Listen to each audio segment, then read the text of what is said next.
From the United States Capitol's Congressional Auditorium in Washington, D.C., the Government Blockchain Association presents The Future of Money, Governance, and the Law.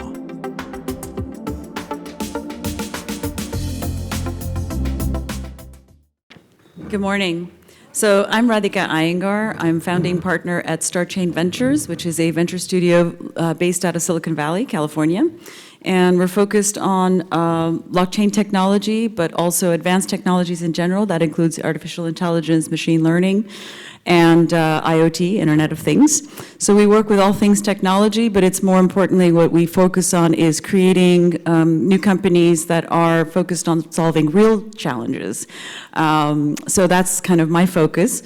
I'm also a TEDx speaker, Silicon Valley Woman of Influence, and a member of California GovOps Blockchain Working Group, which is kind of like a task force advising the state legislature and Governor Gavin Newsom on the implications of blockchain technology. And as a part of that effort, I'm really proud to be able to lead the effort on healthcare records, and as well as digital identity and a few other considerations that we're looking at for blockchain. I'm really excited to be here with you today because we've got an amazing panel, and I will let them do their own intros, but just by way of name, we've got John Dean Markunas, who's Principal Consultant at Power of Chain Consultancy. I think that's a very clever name. Dr. Anne Ingraham, who is CEO of Exponential HealthTech Partners. And Philippe Thevoz, who has come from Switzerland all the way to be with us, which I think is fantastic. We'll get a real international perspective. And he is working with an organization called SICPA, which is one of the world leaders in security solutions and is doing some groundbreaking work with guard time and the government of Estonia. So without further ado, I'll let my panelists introduce themselves, and we're going to have a really great talk. Thanks for being here.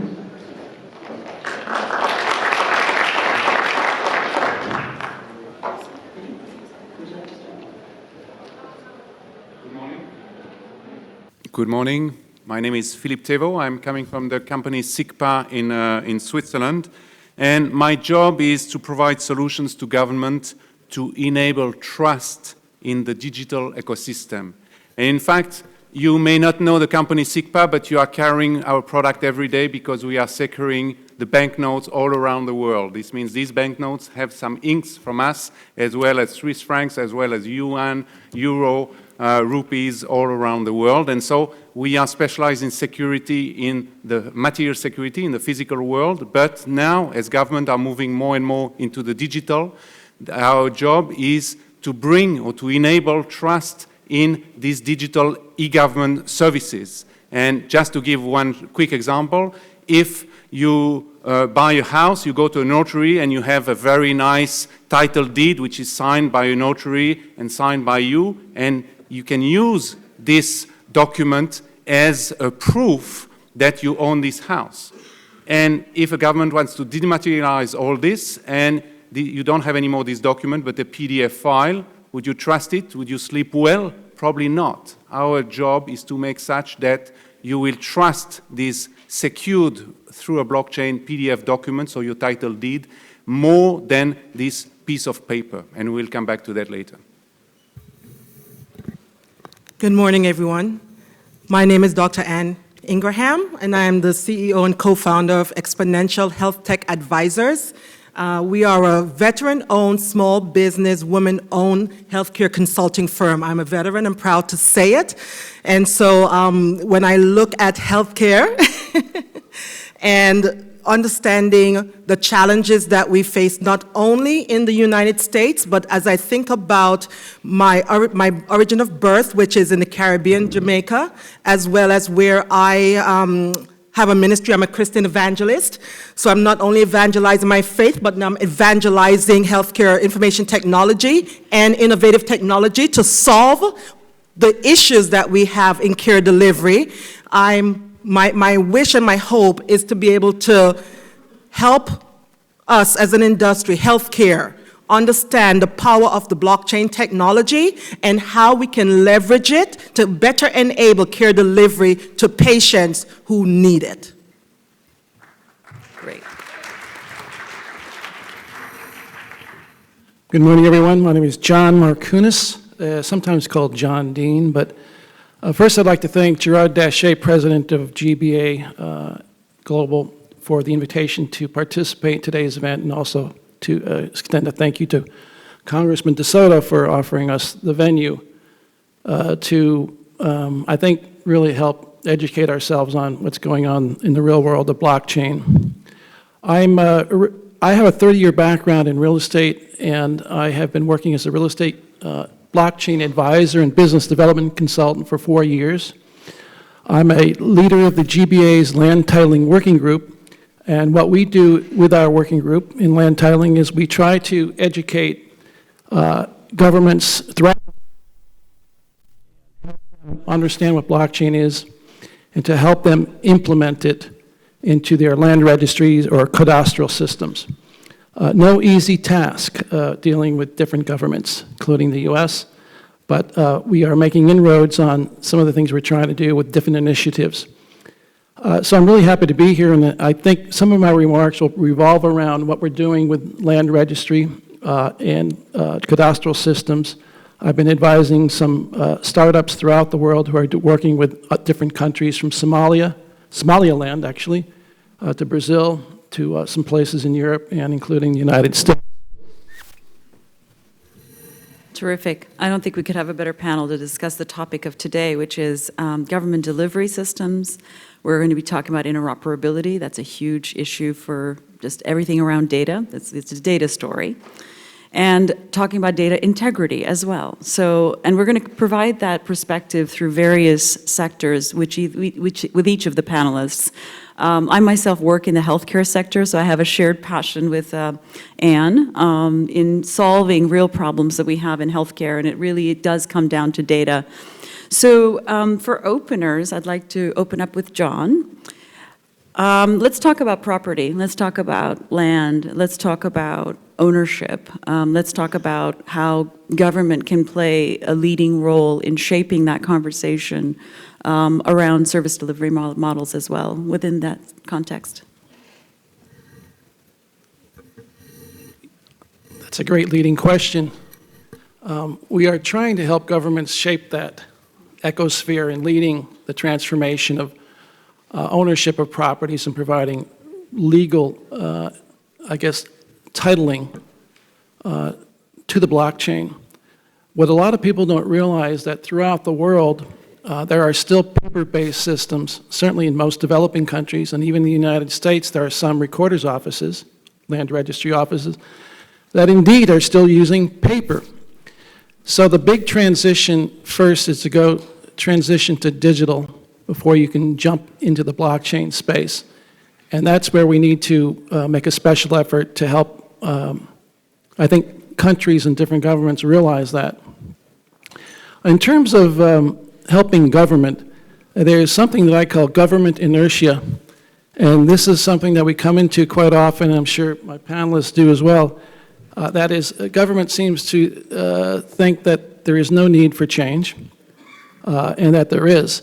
So what I often say to people is what we're trying to do is educate. Well, three things, actually. We're trying to educate. We're trying to educate, and we're trying to educate. That's the basic. That's the bottom of the pyramid in terms of bringing up an awareness of blockchain and what it can do, especially for these land registry systems. The challenge is land registry systems are 99%, well, almost 100% government-driven. I think we'll all agree. And there are a lot of different entities involved in that. I don't know if you knew this, but there's 3,481 county recorders offices in the 50 states of the United States. They all operate in silos. They don't interoperate. And so there's a huge challenge there when we're trying to talk to decision makers at the county level to look at blockchain. Leading the blockchain space in the United States, though, is Wyoming, who's the Teton County in Wyoming has already converted their system over to blockchain with a company called Medici Land Governance out of Utah. So we have a lot of work to do. But what I'm finding is that when you talk about government inertia, one of the things that is actually pushing forward blockchain better are centralized governments. In a sense, the decision-making is easier. Case in point, we'll be building a smart city. I think they're going to go ahead and start building a smart city. And also in other places like perhaps the Ukraine, where they've built a blockchain system for land registry. So we have a lot of work to do. Anne, would you like to talk about interoperability? I think that's a really important subject, particularly in healthcare, when we're talking along the same lines as what John was mentioning in terms of siloed data. How can that improve the real holy grail of healthcare, which is patient outcomes? So interoperability, meaning, for those who are not versed in it, is having the ability for disparate systems within the healthcare ecosystem to seamlessly exchange data across the board. Interoperability is necessary, and we're challenged right now within our healthcare environment to fully execute that. And in fact, the government in the US and other nations, of course, have their own challenges, but the government right now is, for example, rolling out rules that will support that interoperability. The TEFCA, the Trusted Exchange Framework and Common Agreement, is one example. The information blocking rules is another, to prevent vendors and others from blocking the exchange of information. So part of my my questions that I kind of set up for this discussion asks the question whether or not, as it relates to blockchain and blockchain helping to promote interoperability, which again will allow for easy access to patient data regardless of where we seek care, whether it be at our home or if we're out and about and become ill, to be able to easily access that record, to your point, will improve outcomes for patient, because again, better treatment, the right treatment at the right time with the right data. So blockchain technology, ask a question, is it a critical technology for healthcare interoperability? So let me define what critical technology is, okay? Critical technology is considered any technology that is new, novel, and used in a novel way in order to allow a system to meet its operational performance. I want you to think about that. If you've been a patient and you've gone to your doctor and you have to take your paper records with you, or if you have an electronic system within your hospital, but then you get injured in another state, what happens? How can blockchain alleviate this? And yes, it's a critical technology.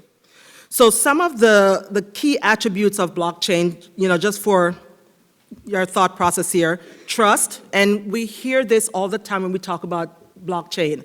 Can I trust it? Can I trust this new technology? Immutability, right?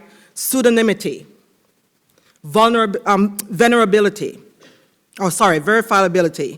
controllability, security, disintermediary, and transparency. Those are all of the factors that describe blockchain. And yes, it applies when we think about exchange of healthcare information across systems and maintaining that security that's required, that traceability, the access, okay? I can continue, or I'll give it a rest. Why don't we come back to that? So, Philippe, I'd love for you to, talk about something that Anne brought up, which is the subject of trust and integrity. I think those are key issues that we wanted to cover today. Absolutely, and in fact, what was said in the keynote speech of Scott Stornetta, he talked about transparency and integrity of government records. And I could add on citizen records, and typically healthcare are citizen records managed by government or private sector, depending who is in charge of the hospital. But we have a lot of records that are managed by government or private sector, which are critical. And it could be the land registry, it could be the health record, it could be the tax record, it could be my criminal record, it could be a lot of different things. And the idea is that this is, most of the time, this is centralized by the government, and us as citizens, like the example that Scott gave about Hertz, hey, sorry, we don't have your reservation in our system, we are handcuffed by the fact that if something is going wrong into the database, we cannot do anything. And the idea is that with blockchain, we can give back the control to whoever owns the data, to give back the control on his data through what I call a digital receipt. This means a proof that I can mathematically check with the blockchain, with the help of the blockchain, that these records are indeed genuine. To make the link with the previous panel about voting systems, elections, one big problem of election systems, and I discussed with our two previous panelists, is the voter registries. How a state, a county can guarantee that nobody touched and no foreign hackers did touch my records, and that I will be able to vote, and when I go to the polling station, they will not tell me, sorry, we don't find you, or you don't live anymore in this state. Blockchain here is helping, and I can receive, once such system would be in place, a digital receipt which allows me to prove mathematically to whoever, and anybody can check it, that indeed I'm registered in this county to vote because I'm living there, and etc. That's great. I think the subject that everybody wants to talk about is what are the use cases, right? And we've kind of talked in general terms about how government can play a role. What are some of the most important considerations when we're looking at this critical technology, to use your terminology, Anne? But when we're looking at use cases in each of these, whether we're talking land records and ownership of that, or whether we're talking healthcare records and ownership of that, or we're talking about e-government or voting services, what are we really talking about in terms of where use cases? Where are we at? John, do you want to touch upon where we're at? Oh, boy, yeah, or where we're not at. In the United States, the first use case, if you will, or pilot program was in Cook County in Chicago, Illinois. That was in 2017. They looked at blockchain. There were 9 participants from several attorneys and the county and the tech company and so on. They took a real hard look at it in 2017. They still have yet to adopt it in terms of a parallel or even replacing the system. That was 2017. Another really interesting use case, now that's something that didn't happen, and here's something that didn't happen also for different reasons, but one of the first pilot programs outside international pilot programs was in the country of Honduras. Now, Honduras, according to the UN, is one of the most corrupt countries in the world, and there are 2 American companies that went in as strategic partners to help the government in Honduras create a blockchain system for land registry in a particular part of the country, which is in a very wealthy ocean beach region. And this was in 2015. And there's a really good use case study on this, and if you want to contact me, or you can look it up online, but I can send it to you. But it was written by somebody from Honduras, who was a professor at the Baruch College in New York. And very interesting enough, when it leaked out that there was going to be a blockchain pilot to sort of straighten out the land registry mess in this particular region, the wealthy landowners came back and pretty much put an end to it. So, and this is a very real issue, so it didn't happen. But let's fast forward what is happening, I guess, across the world. One of the best in the United States anyway, and this is a great use case, I think, is the state of Wyoming, which I mentioned. Teton County was the first, county in the United States anyway, to adopt blockchain for their land records. And they're robustly transferring, or have already finished transferring records. The state of Vermont also has done some pilot programs using startups to investigate blockchain for land registry. And there's some other counties that are also looking at the same thing. I'm advising a county in upstate New York to actually provide blockchain services. One of the biggest issues, though, is when I first go out to talk to people in that space about blockchain and define it, sort of a glazed look comes over their eyes, and it's really tough to get over that first skepticism and then subsequent disinterest. But like I said, in the United States, it's slow. It's a slow process. Wyoming's leading it. There are some other counties that are also doing it. Outside of the United States, one of the first blockchain real estate / land registry programs pilot programs was conducted in Sweden by a company called Chromaway. Also, the Ukraine has, with a company called Bitfury, has created a parallel blockchain for land registry. And interesting enough, I mentioned Somaliland. I'm advising a group in Somaliland that is actually, and it's interesting, Somaliland isn't even a country. It's not recognized as a country, and it's a breakaway from Somalia. But Somaliland, which has declared itself as a democratic entity, has decided to broach moving their country forward using blockchain, starting off with land registry and voting.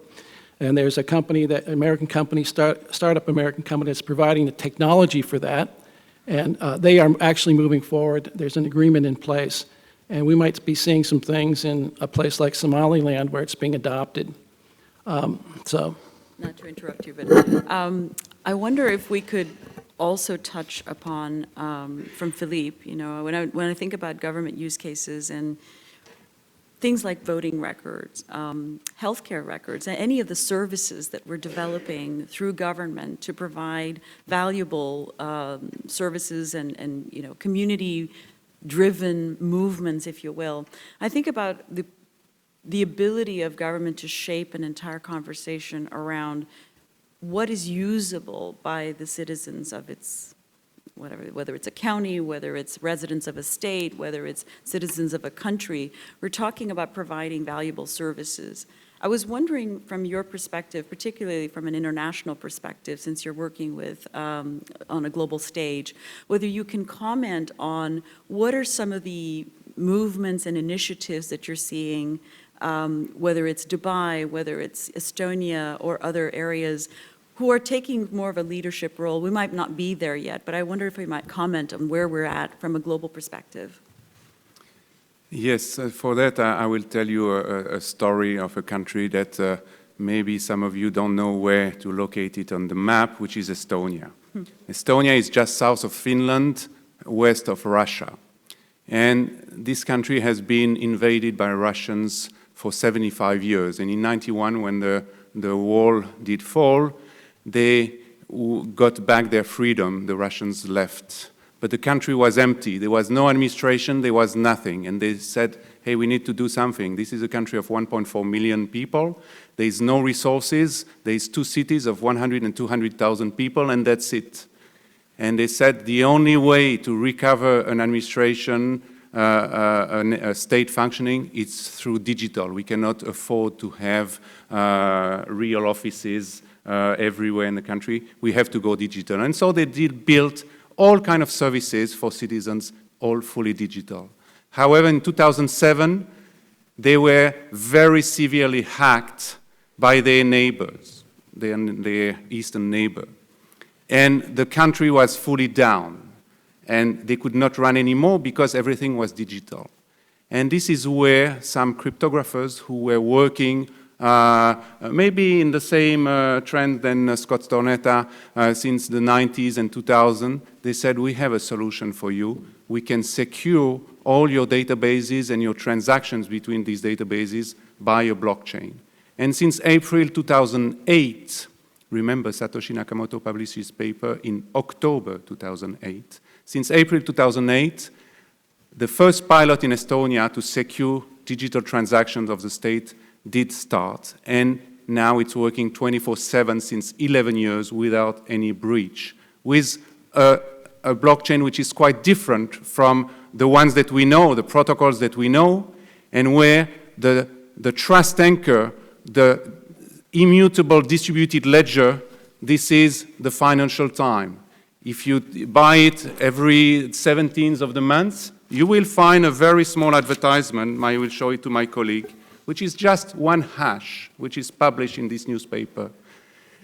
If I take a picture of us today and I timestamp it now with my phone on this blockchain, and I can do that with any kind of records, and I have, in 50 years from now, I go to Library of Congress and I go to fetch the Financial Times issue of the 17th of February, this means the next one, I will be able to prove the integrity of my records. I will have a digital receipt that I can check even if none of this blockchain and not this blockchain is existing anymore.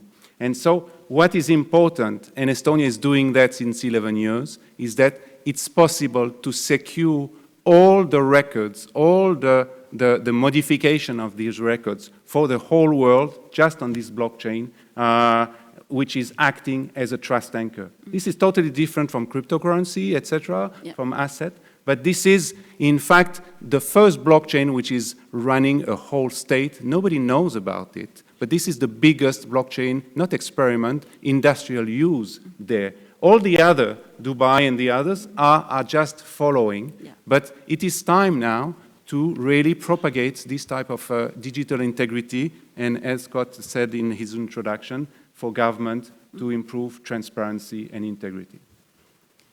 I think you bring up some really valid points, particularly on trust and integrity in terms of the role of government.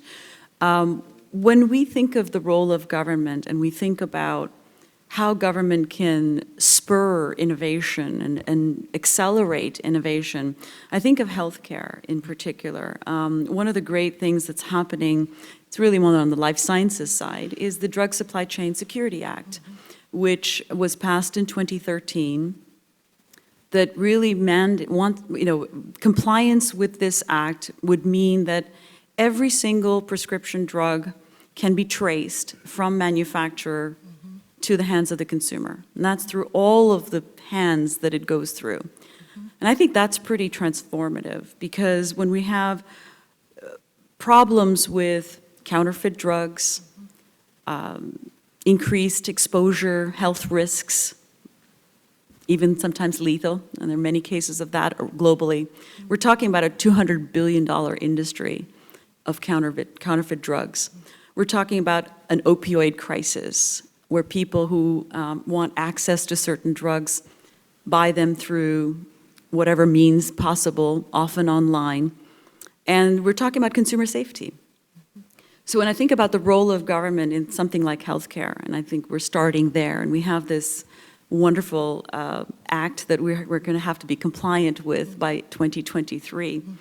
I'd love for you, Anne, to comment about how government can be that regulatory tailwind that is going to be spurring innovation and accelerating the process of adopting a technology that can bring trust and transparency and integrity through things like supply chains, for example, and how does that affect consumer interaction with not only government but also in the healthcare space? I made a comment to you earlier today, and I think I will repeat it here. We, as American people and the American government, need to get out of our own way, okay? And allow, thank you. We're at the seat of government here, right? And I think we need to recognize the power of the unified voice sitting in this room, whether you're a governmental person or you are not. But in healthcare, there are so many rules, and for the right reasons. There's so many regulations for the right reasons. But oftentimes, as you know, the technology outpaces the regulations that we currently have, right? Whether it be HIPAA and others, okay? So I appreciate just even having this opportunity and even with the work that ONC is doing, right, that CMS is doing, but we really need our senators and others to truly take a look to see how archaic some of our technology, our regulations are with respect to the technology, and take the right steps to remediate that. So, for example, I talked about the Trusted Exchange Framework and Common Agreement. That's a step in the right direction, and they're doing a lot of work. There are some principles that that agreement and that framework is built on that I think will help to move us forward. And again, I will say, put America back in the true competitive driver's seat for healthcare information technology as it relates to delivery of quality, safe patient care. So things that are needed, I think, that we need to look at from a regulatory standpoint is standardizations. We need to establish standards, okay, that goes across all vendors, data types, healthcare delivery systems, insurance systems, whatever it takes. We need transparency. We need cooperation and non-discrimination, okay? Again, we need security and patient safety considerations. And we do have them, but they need to be modernized to keep in alignment with the spur and growth of innovation, right. Okay? We need access and data-driven accountability. And when I think about blockchain, I think that blockchain, again, presents us with the opportunity to satisfy that framework I just talked about, okay? Being able to do that will enhance trust. That's the challenge here in a healthcare environment and ecosystem. How can I trust that my data, my healthcare data, which to me, I don't know if it's more valuable or less valuable than your financial data, but it's all about trust. What do we need to build in, both technically, infrastructure-wise, operational-wise, and legal and regulatory requirement to remove that fear and to build trust? Well said. So, unfortunately, we're going to be running out of time, and I want to leave a couple minutes for questions from the audience. But I think in wrapping things up, I think we've seen very clearly, and these are just 3 different areas, but in each of these areas, I think government has a very pivotal role it can play in bringing services to the community at large. Whether you're talking land records, whether you're talking transparency and making sure that ownership and title is properly held, whether you're talking about healthcare and whether you're talking about electronic health records or even pharmaceutical supply chains, for example, whether you're talking eGovernment, voting systems, all of the services that a government can provide, we really are talking about a myriad setup of use cases where government can play that pivotal role and can actually spur innovation, particularly innovation that can bring this kind of trust and integrity and interoperability in data to provide value to its citizens and the community. And I'm pretty excited about the future, and I really appreciate all of your comments on the panel today addressing that.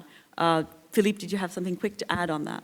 Yeah, to stress what Anne said, the technology is there, it's industrial, it's existing, it's a question of will of the decision makers to go forward. That's it. Excellent. So we have a couple of minutes left. Do we have questions from the audience? Somebody raised their hand. Hang on, let me get it. You have 1 minute. Oh, 1 minute. Okay. So am I. Hold on.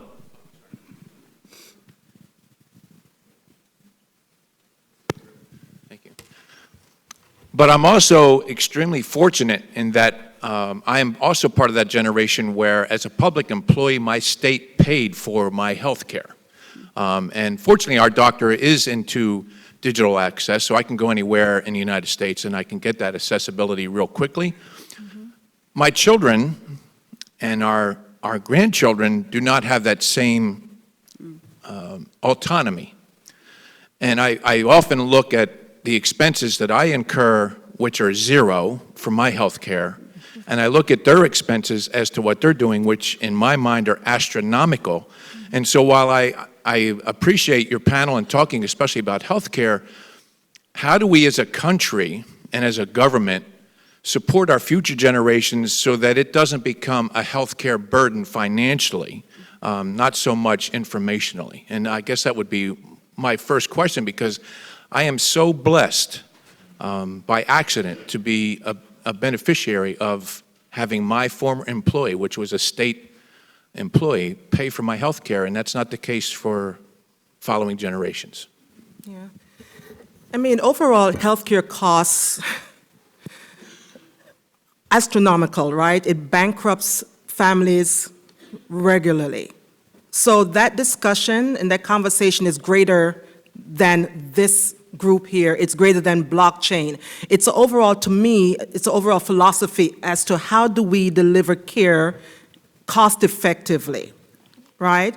And not just to the future generation. You know, I'm a grandma, okay? But as we even think about families and people who are disenfranchised, right? Meaning that the poor, right, the uninsured, okay? How do we mobilize, not just as a people, but also in terms of mobile technology, right? To leverage technology and the policies related to that to provide care in a cheaper way. Those discussions need to happen, right? Right now we are in the paradigm where the Internet of medical technology, medical things are coming. We're going to have some challenges with that, okay? Can having that mobile technology bend the cost curve? Can getting rid of the middleman, the insurance companies, bend those cost curves? Those are some other discussions that we need to have. Clearly, it's a topic larger than this panel. We might talk offline as well, because there's specific things we can talk about. But I want to thank you all today. It's been a terrific panel. Please give them a round of applause. Thank you.